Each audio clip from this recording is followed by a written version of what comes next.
ब्रह्मा गुरु विष्णु गुरुर्देवो महेश्वरः गुरु साक्षात् परब्रह्म तस्मै श्री गुरुवे नमः।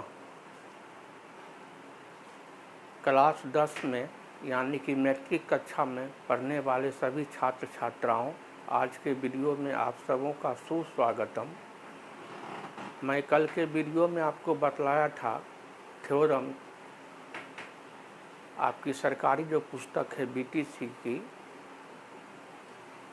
बिहार टेक्स्ट बुक पटना की, उसमें प्रमेय संख्या कल बतलाए थे 6.4 और आज हम आपको प्रमेय 6.5 को बड़े ही सरल तरीका से समझा करके तो प्रमेय था 6.3, 6.4 और आज जो बता रहे हैं 6.5। ये तीनों प्रमेय था कि दो त्रिभुज समरूप कैसे होता है। तो समरूप की पहली कसौटी था प्रमेय थ्योरम 6.3। यदि दो त्रिभुज का संगत कोण समान हो तो भुजाएं समानुपाती हो जाएगी और त्रिभुज समरूप हो जाएगा। थ्योरम आपका 6.4 था। उसकी यदि दो त्रिभुज का संगत भुजा समानुपाती हो तो संगत कोण बराबर होते हैं और इसीलिए त्रिभुज समरूप होता है।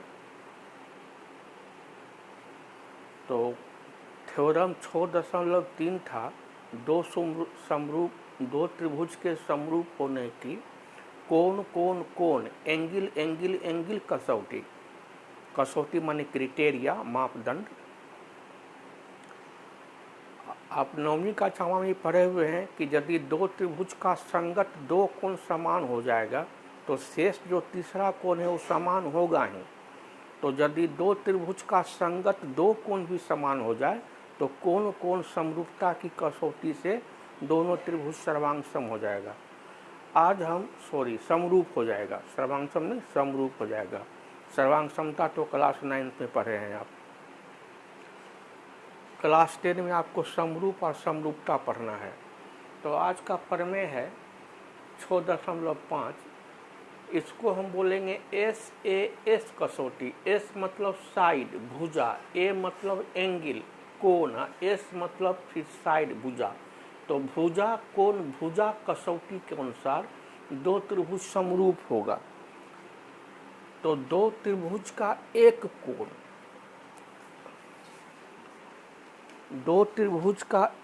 कोण बराबर हो और इन कोणों को अंतर्गत करने वाली भुजाएं समानुपाती हो तो दोनों त्रिभुज समरूप होता है। अब जैसे ये कोण है तो ये कोण बन रहा है इस भुजा और इस भुजा के मेल से, तो इस कोण को बनाने वाली भुजा हुआ ये और ये। तो यही हो गया कोण के अंतर्गत कोण भुजा पड़ता है। तो यदि एक त्रिभुज का एक कोण दूसरे त्रिभुज के एक कोण के बराबर हो तथा इन कोणों को अंतर्गत करने वाली भुजाएं समानुपाती हो, समान अनुपात में हो, तो क्या होगा, दोनों त्रिभुज समरूप हो जाएगा और वो कहलाएगा दो समरूप की समरूपता का SAS मापदंड या SAS भुजा कोण भुजा मापदंड या क्राइटेरिया। अब आप लोग बोर्ड पर ध्यान से देखिए और मेरी बात को गौर से सुनिए। बड़े ही आसानी से इस थ्योरम को आप सिद्ध करने की कला में पारंगत हो जाइएगा।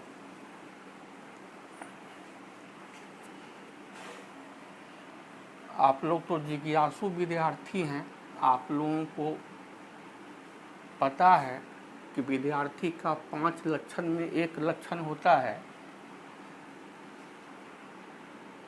बकोध्यानम। बक माने बगुला। विद्यार्थी को ब्लैक बोर्ड पर बगुला की तरह एकाकित होकर के ध्यान लगाना चाहिए।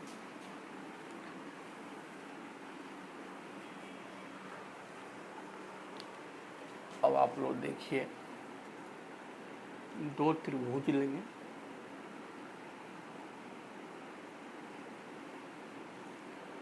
ये है मेरा त्रिभुज ए बी सी,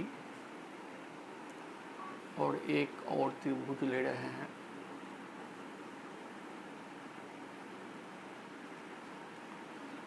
ये है शीर्ष बिंदु डी, ये है शीर्ष बिंदु ई, और ये है शीर्ष बिंदु ए। भुजा ए बी भुजा डी से छोटी है, यानी भुजा का जो अनुपात है एक से छोटा है। तो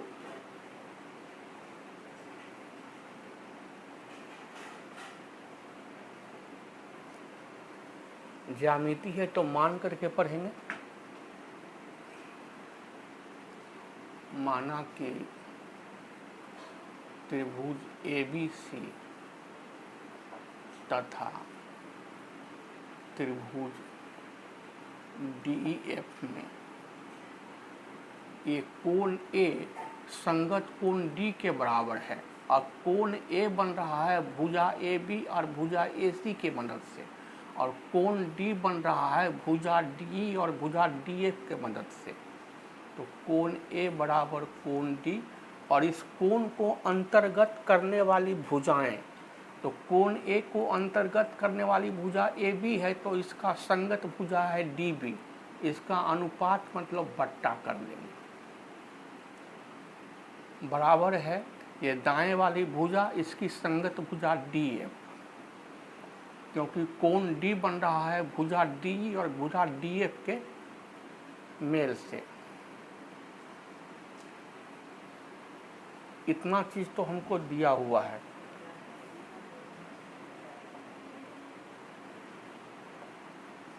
तो हमें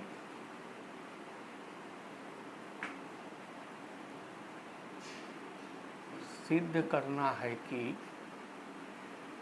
त्रिभुज ए बी सी समरूप, इस सिंबल का मतलब हुआ, इस संकेत का मतलब हुआ समरूप, त्रिभुज डी ई एफ।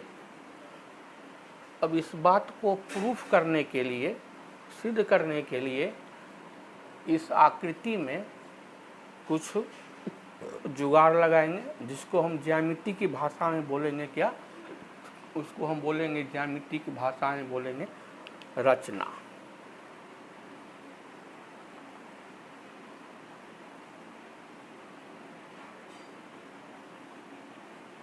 उसको हम ज्यामिति की भाषा में बोलेंगे रचना।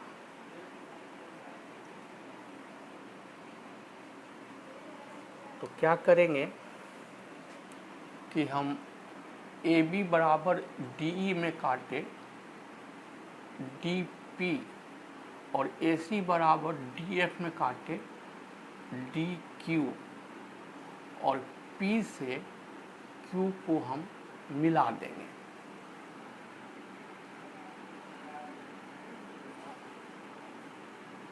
ये है बिंदु क्यू।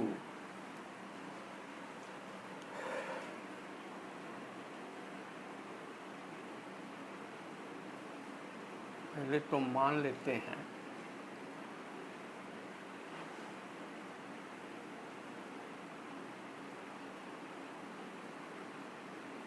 ये ए बी बट्टा डी ई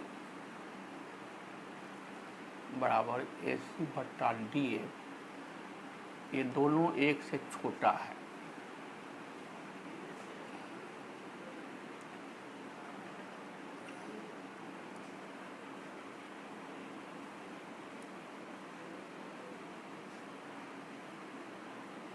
त्रिभुज डी ई एफ के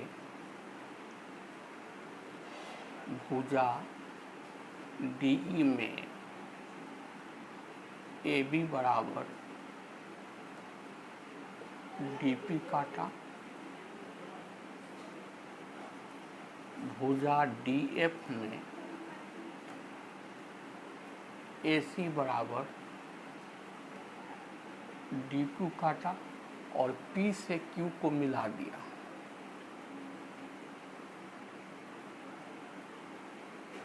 तथा पी क्यू को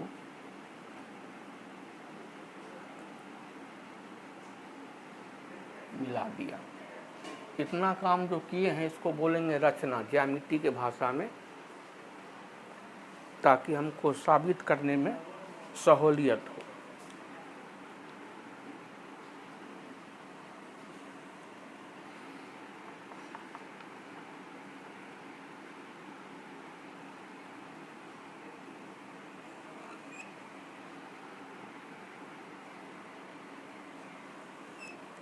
अब इससे आगे बता रहे हैं आपको। अब यहाँ से हम सिद्ध कर रहे हैं, अब हम यहाँ से सिद्ध कर रहे हैं अपनी बात को।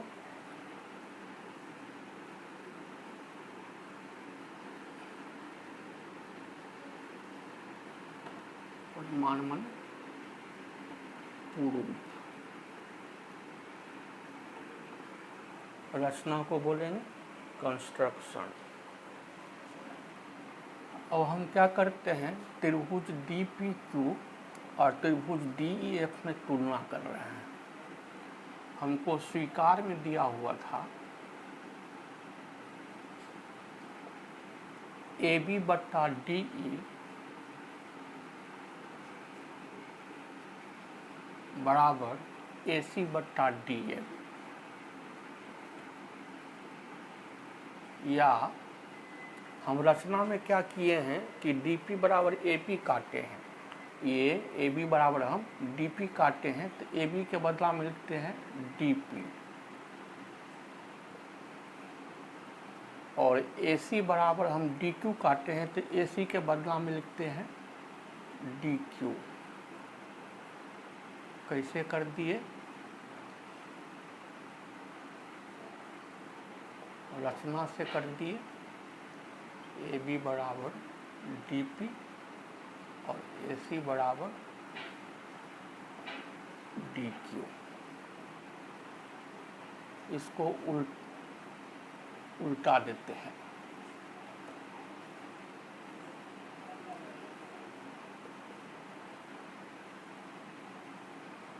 इसको अंश को हर में, हर को अंश मिलेगा बराबर के दोनों तरफ। इस काम को कहा जाता है व्युत्क्रम।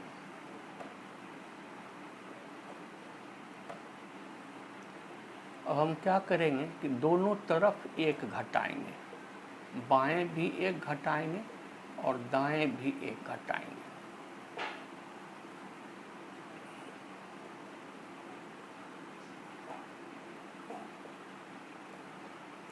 बराबर के दोनों तरफ एक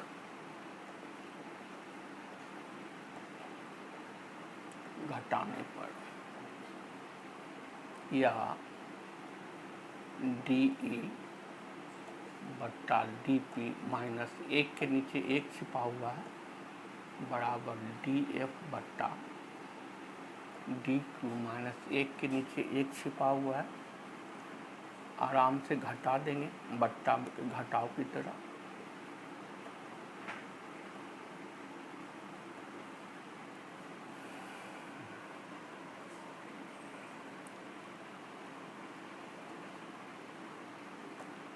कल भी आपको हम बतलाए थे। अब यहाँ फिगर में देखिए, हम अगर DE में DP घटा देंगे तो हमको PE बच जाएगा।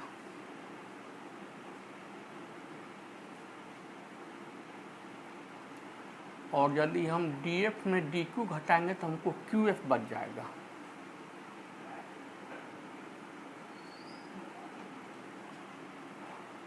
अब हम इसको फिर उल्टा देंगे।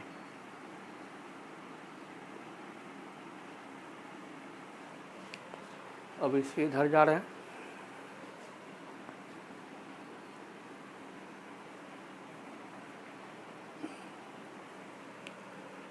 इसको फिर व्युत्क्रम कर देंगे। ये हर अंश की जगह अंश, हर की जगह बराबर के दोनों तरफ, या DP बट्टा DE बराबर DQ बट्टा QF।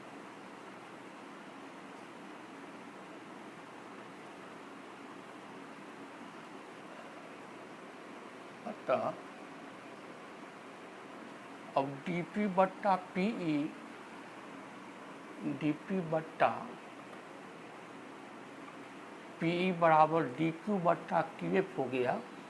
तो त्रिभुज DEF में क्या हो गया, थेल्स के प्रमेय के विलोम से त्रिभुज की किसी दो भुजा को समान अनुपात में विभाजित करने वाली रेखा तीसरी भुजा के समानांतर होती है। तो ये PQ जो है EF के समानांतर हो जाएगा, क्योंकि P बिंदु D भुजा को DP अनुपात P में काट रहा है और Q बिंदु DF भुजा को DP अनुपात QF में बराबर बराबर काट रहा है। PQ समानांतर हो गया EF,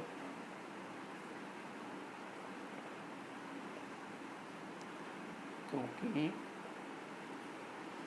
थेल्स के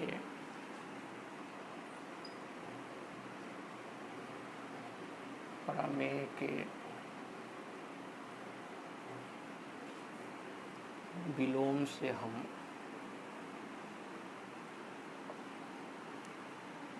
जानते हैं कि त्रिभुज की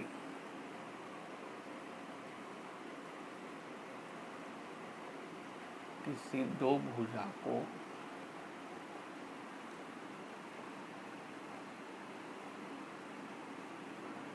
समान अनुपात में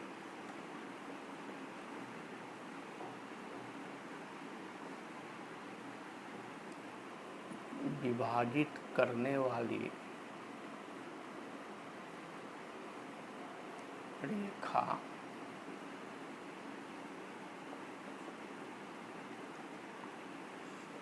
तीसरी भुजा के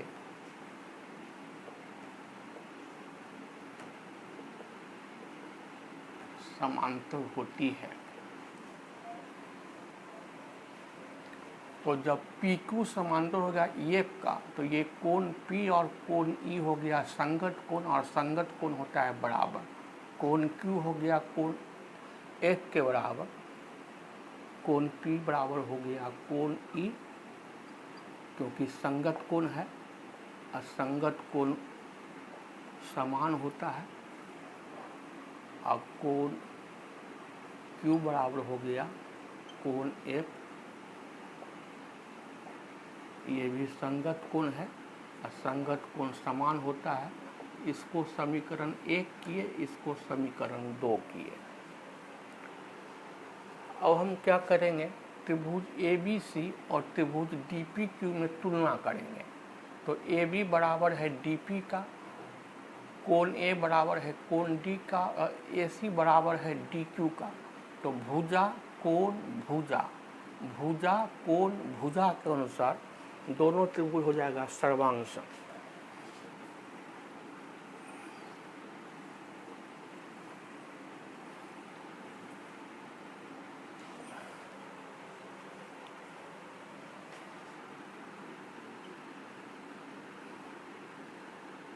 अब त्रिभुज ABC तथा त्रिभुज DPQ में AB बराबर है DP, और ये बात लिखा हुआ है रचना में। कोण A बराबर है कोण D, और ये बात लिखा हुआ है स्वीकार में।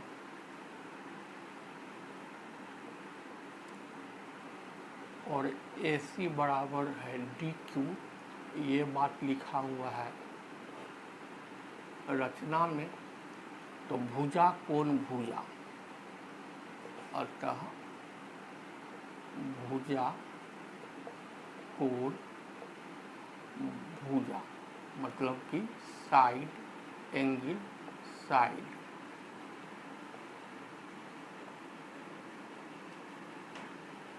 सर्वांग समता से दोनों त्रिभुज हो गया सर्वांगसम। ये सर्वांगसम का सिंबल है। तो सर्वांगसम हो गया, तो संगत कोण हो जाएगा समान, तो ये कोण ए कोण डी के बराबर, और ये कोण बी जो है ये कोण पी के बराबर हो गया। इसको समीकरण 3 कर लीजिए। और कोण सी जो है कोण क्यू के बराबर हो गया। इसको नंबर 4 कर लीजिए। अब देखिए समीकरण 1 में कोण P बराबर है कोण A, और समीकरण 3 में है कोण B बराबर कोण P, यानी कि कोण B, कोण P और कोण E बराबर है। तो समीकरण 1 तथा समीकरण 3 से कोण B बराबर कोण E बराबर कोण P, और समीकरण 2 और समीकरण 4 में क्या देखते हैं, कोण Q बराबर है कोण F का, और कोण Q बराबर है कोण C का, यानी कि कोण C, कोण F और कोण Q तीनों बराबर है। तो समीकरण 2 तथा समीकरण 4 से कोण C बराबर कोण F बराबर कोण Q, अतः त्रिभुज ABC तथा त्रिभुज DEF में कोण A बराबर कोण D, कोण B बराबर कोण E और कोण C बराबर कोण F। कोण A बराबर कोण D, कोण B बराबर कोण E और कोण C बराबर कोण F। तो कोण A का संगत कोण D, कोण B का संगत कोण E और कोण C का संगत कोण F।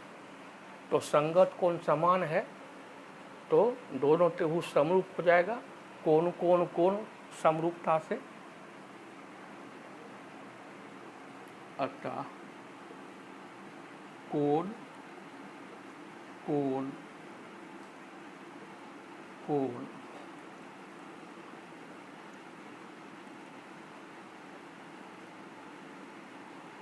समरूपता से त्रिभुज ABC समरूप हो गया